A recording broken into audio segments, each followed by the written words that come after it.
माननीय धर्मप्रेमी सर्जन मातृशक्ति आमर यूट्यूब चैनल को आपण मानक स्वागत।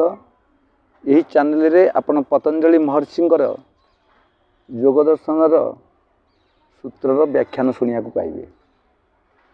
योग दर्शन द्वितीय पाद साधन पादर प्रथम सूत्र अच्छी तपः स्वाध्याय ईश्वर प्रणिधान क्रिया योग।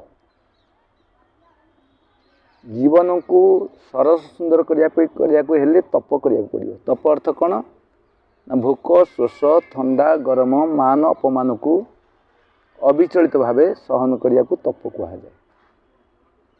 स्वाध्याय वेद दर्शन उपनिषद मनुस्मृति आदि आध्यात्मिक ग्रंथ को स्वाध्याय करवा।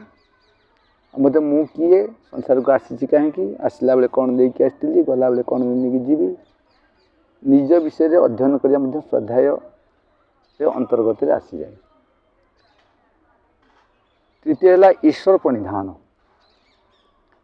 परमपिता परमात्मा ये संसार शरीर को निर्माण कर जीवात्मा आम कर्म करने कि तीनोटी साधन देते। प्रथम साधन शरीर, द्वितीय साधन होची वाणी, तृतीय साधन होची मन।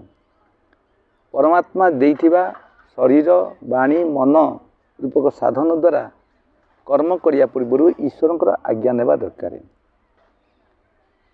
ईश्वर आज्ञा अनुसार से कर्म करी कर्मर शेष ईश्वर को धन्यवाद देवा।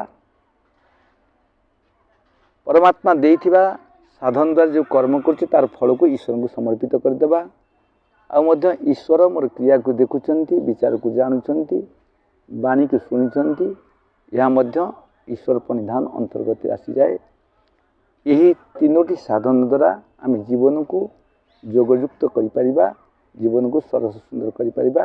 इति ओम सम। ओम शांति शांति शांति।